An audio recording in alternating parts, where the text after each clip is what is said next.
Episode 7 जुनून हुकुम सा का। तो माय डियर रीडर्स, आशा होगी कि आपको कहानी पसंद आ रही होगी। अगर हमसे लिखने में कोई गलती हुई है या फिर आपको कुछ सवाल हो तो आप मुझे कमेंट में पूछ सकते हैं। ये देख रूहान की आंखें सर्द हो जाती है और वो देव को सपाट लहजे में कहता है, clean the mess in 20 minutes. उसकी सर्द और खतरनाक आवाज सुनकर देव कांप उठता है और अपना सर हामी में हिलाता है। वही रूहान अभी उस लड़की को उठता है, तभी उसके कानों में 3 लड़कियों की आवाज आती है, रूह दीदी। रूहान अपनी नजरें उठाकर सामने देखता है तो वहां शिवी, वंशिका, ईशानी और रेहान खड़े था। उन्हें देख रूहान अपनी आईब्रो उचकाकर अपने भाई की तरफ देखता है तो रेहान अपने पलके झपका देता है और याद करने लगता है वो कैसे वंशिका और ईशानी से मिला।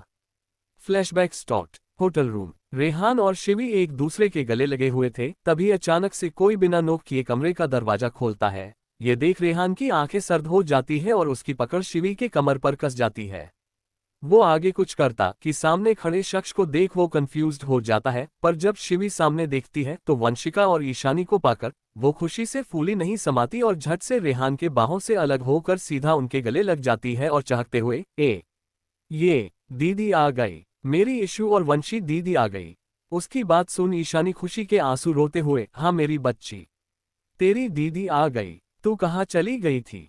तुझे पता है मेरी जान निकल गई थी जब मुझे मीना ताई ने बताया कि तुम गायब हो गई हो।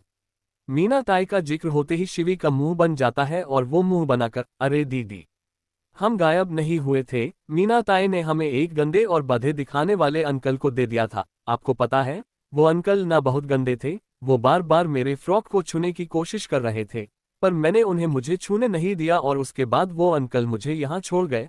आपको पता है यहाँ जो आंटी थी ना, उन्होंने हमें थप्पड़ भी मरा। ये देखिए, इतना कहाकर वो अपना गाल आगे कर देती है। अपनी बहन के मुंह से ये सब सुनकर ईशानी का कलेजा चीख पड़ता है। उसे बहुत रोना आ रहा था पर खुद को मजबूत बनाते हुए, कोई बात नहीं बच्चा, हम उस मीना ताई को छोड़ेंगे नहीं। आखिर उनकी हिम्मत कैसी हुई मेरी गुड़िया को सताने की। शिवी बच्चों की तरह ताली बजाते हुए, सच्ची। उसकी बात पर ईशानी अपने पलके झपका देती है तो वो चहकते हुए, ये अब वो गंदी ताई की दीदी बैंड बजाएंगी। ये उसकी मासूमियत देख वंशी और ईशानी के चेहरे पर मुस्कान आ जाती है, पर वही वो इस बात से अनजान थे कि उनकी बहन की मासूमियत ने किसी के दिल पर कब्जा कर लिया था।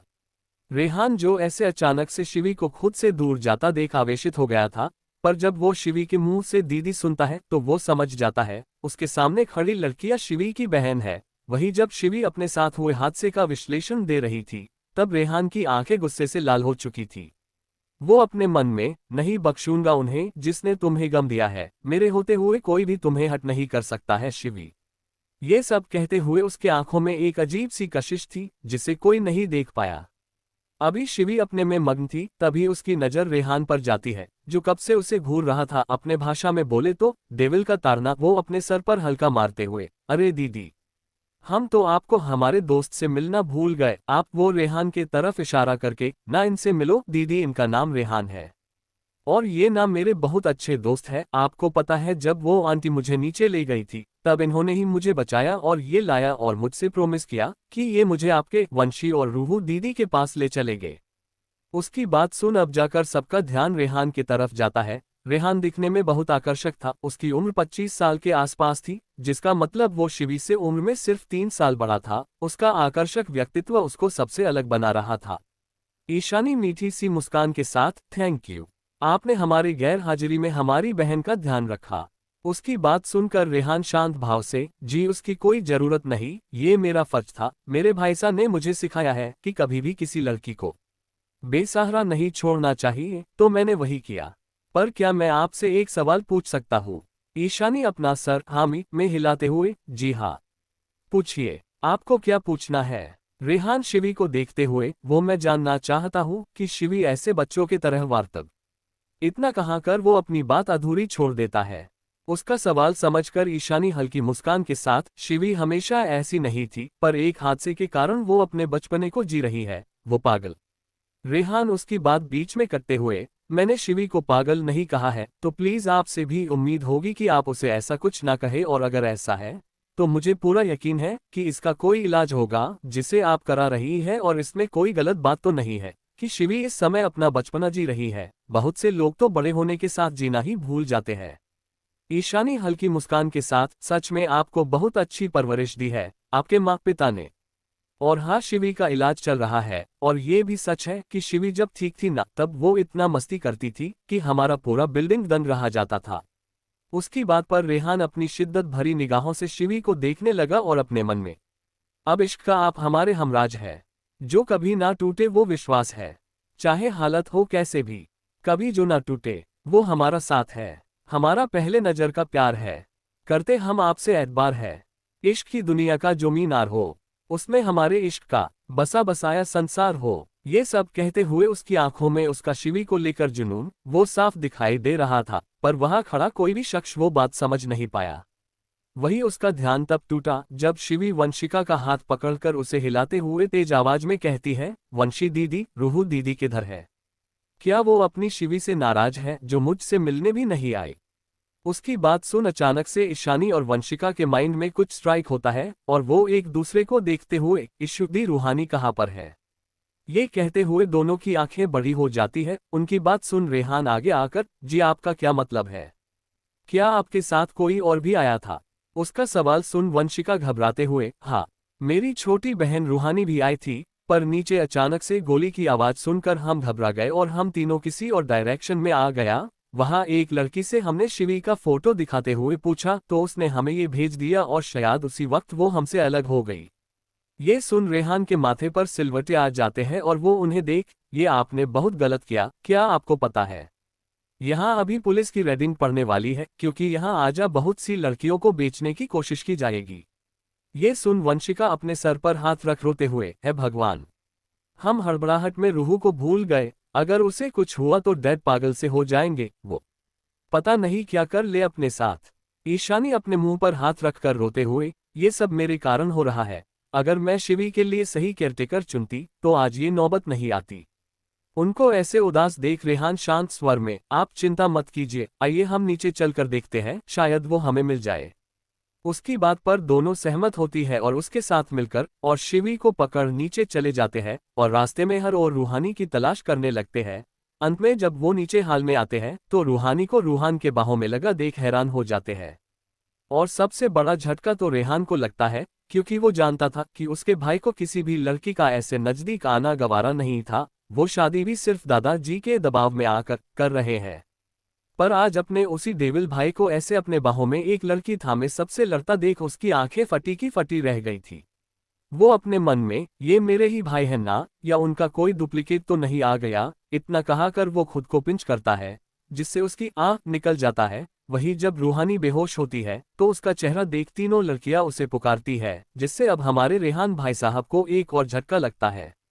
माय डियर रीडर्स, जिस तरह से हमारे रेहान महाराज को झटका लग रहा है, इस सिचुएशन पर मेरे तरफ से एक ही गाना याद आ रहा है, जोर का झटका, हाय जोरों से लगा, हाय लगा, क्यों सही कहा ना मैंने, फ्लैशबैक एंड ये सब याद करके रेहान बस अपना सर झटक देता है और खुद चलकर रूहानी के पास आता है।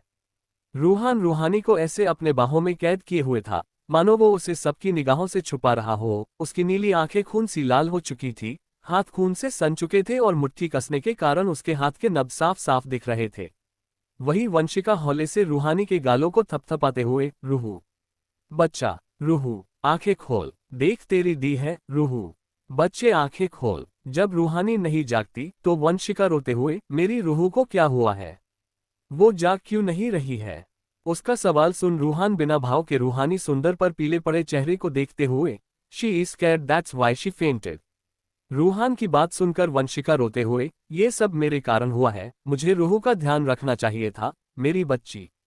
रूहू प्लीज जगा जा, देख तुझे डैड की कसम, तू जानती है ना डैड तेरे मामले में कितने सेंसिटिव है। ये सब कहते हुए रो रही थी।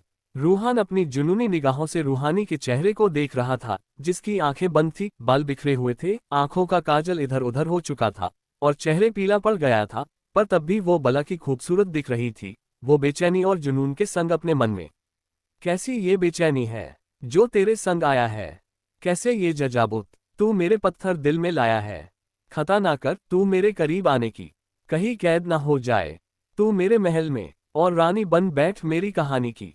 इतना कहाकर वो जुनून से उसे देखने लगता है और झट से रूहानी को अपने गोद में उठा लेता है और उसे वहां से ले जाते हुए आद्वे can inform the nearest hospital about emergency. उसकी बात सुनकर वो अपना सर हिलाते हुए जी।